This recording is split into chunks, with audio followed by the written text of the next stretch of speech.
Você já parou para pensar que as palavras podem ser extremamente limitadoras para explicar um sentimento? Por exemplo, o que é amor? A sua definição de amor realmente abriga toda a infinidade de emoções que você sente? Sua definição de amor se aplica a mim?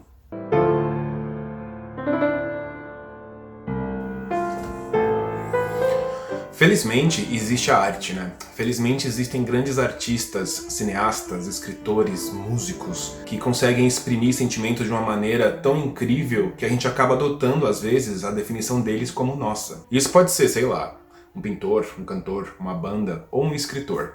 Eu admiro demais a habilidade da escrita. E por isso eu tenho que falar desse homem que se tornou uma das pessoas mais influentes e inspiradoras para mim nos últimos tempos. O escritor japonês Haruki Murakami e seu livro Kafka à beira-mar. Murakami nasceu na cidade de Kyoto em 49 e cresceu com um fantasma da guerra, que quase massacrou seu país.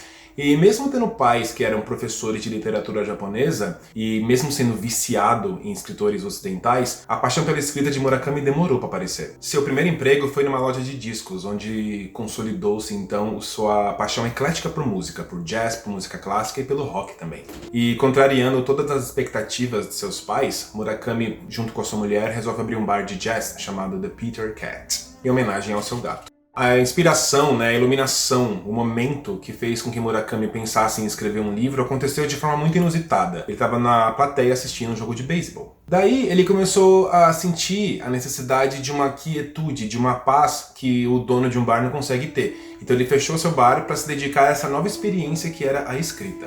A música, os gatos, a corrida, porque Murakami ele corre maratonas, assim, ele corre pra caramba, mesmo velhinho já. Esses fatores são muito importantes, são inspiradores na vida de Murakami e todos os seus livros são permeados dessas referências. Eu ouço música quando estou escrevendo.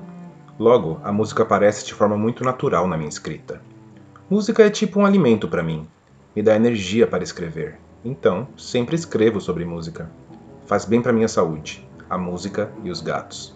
O livro Kafka à beira-mar, de 2003, lançado no Brasil pela Companhia das Letras, o selo Alfaguara, ele é contado por dois personagens que não se conhecem. Temos Kafka Tamura, um adolescente de 15 anos que resolve fugir de casa devido a uma opressão muito obscura de seu pai, que é um artista plástico de sucesso. E também o Sr. Nakata, um idoso adorável que mora sozinho e que viveu um evento muito bizarro quando ele era criança na sua escola, que resultou em perdas cognitivas, ou seja, ele não consegue raciocinar de uma maneira necessária para ser um cidadão comum.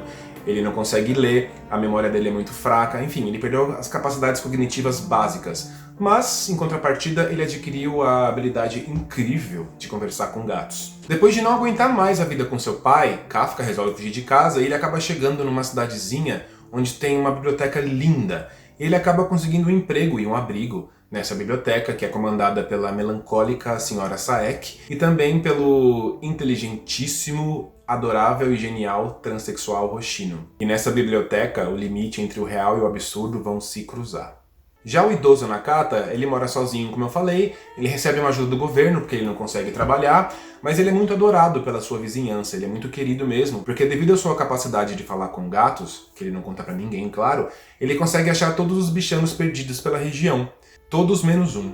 Tem uma gatinha que Nakata não consegue encontrar, e os outros gatos evitam ajudá-lo, eles não querem falar a respeito dessa gata. E é nessa busca que o limite entre o real e o absurdo vão se cruzar. É muito difícil para mim descrever mais desse livro sem dar spoilers, mas eu posso dizer com toda certeza que Murakami e seu Kafka à beira-mar me hipnotizou. Primeiro porque seus personagens, além de um ótimo gosto musical, eles são muito conectáveis com a nossa vida e com nossas angústias, porque eles são solitários, eles são perdidos, muitas vezes depressivos, mas eles nunca desistem da sua jornada. Sempre tem algo que os empurra para frente. Seja a curiosidade de saber o próximo passo, ou seja, porque essa busca consome eles de tal maneira que eles não conseguem parar. E essas jornadas dos personagens de Murakami geralmente são inundadas pelo surreal e pelo fantástico, pelo absurdo mesmo. E essa é uma assinatura de Murakami. E eu entendo, claro, porque muitas pessoas viram o olho, leem e não gostam.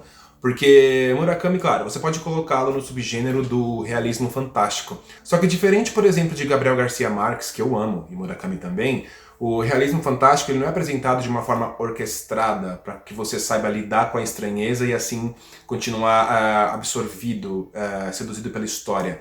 Ele simplesmente mostra as coisas sem nenhuma cerimônia, porque simplesmente o surreal, o outro lado, sempre esteve lá. A gente que nunca virou o olho para enxergar. Nem sempre eu consigo enxergar o limite entre o real e o surreal. Então muitas vezes eles se misturam.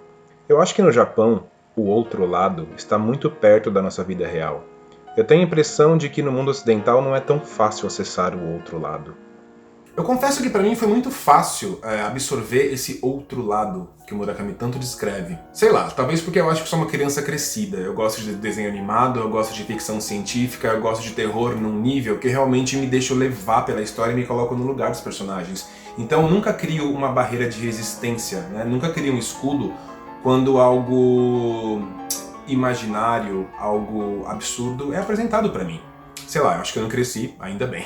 E quando você não levanta essa barreira do ceticismo e você se deixa absorver pela trajetória desses personagens, não tem como você não torcer por eles, não tem como você ser tão curioso quanto eles em relação à vida, em relação a esse lado da vida que ninguém entende muito bem qual é. Esse é o meu quarto livro do Murakami, bom, o segundo se você contar a trilogia 1Q84 como um livro só, e eu sei que eu vou voltar a Kafka Beira-Mar no futuro. Porque tem alguns livros, claro, tem livros que você lê e você guarda para sempre na memória e é suficiente. Mas eu tenho uma certa lista de livros que eu gosto de reler periodicamente, ou anualmente, de 2 em 2 anos, eu não coloco uma regra. Como, por exemplo, Idade da Razão, do Jean-Paul Sartre, que para mim é um livro que muda 100% quando eu o releio, porque eu sou uma pessoa diferente, eu estou evoluindo, graças a Deus. E logo, as percepções que eu tenho com o livro geralmente vão mudar. Obviamente elas vão mudar.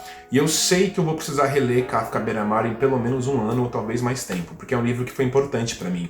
Ele marcou o momento que eu estava lendo, entende? E eu vou me lembrar do Dave dessa época e eu quero comparar com o Dave do futuro quando pegar para ler esse livro de novo. Conforme vou envelhecendo, me vejo diferente da minha versão jovem. Hoje, estou tentando ser um cavalheiro. E não é fácil ser um cavalheiro e um escritor ao mesmo tempo. Mas eu tenho uma definição do escritor cavalheiro. Primeiro, ele não fala sobre os impostos que paga. Segundo, ele não escreve sobre ex-mulheres. Terceiro, ele não pensa em prêmio Nobel. E é isso, eu vou continuar fazendo resenhas de livros porque, como disse o presidente, né, livros são somente amontoados de palavras. Então eu comecei o projeto Amontoados de 2020, que consiste basicamente em ler o máximo que eu puder e ser diferente dele, que já é uma coisa saudável, né? Me conta o que você tá lendo, me conta o que você quer ler, e se você leu Kafka Beira-Mar e Murakami, deixa a sua opinião. Eu vou gostar muito de saber. Vamos papear, porque é para isso que esse canal serve. Day by Dave, até a próxima.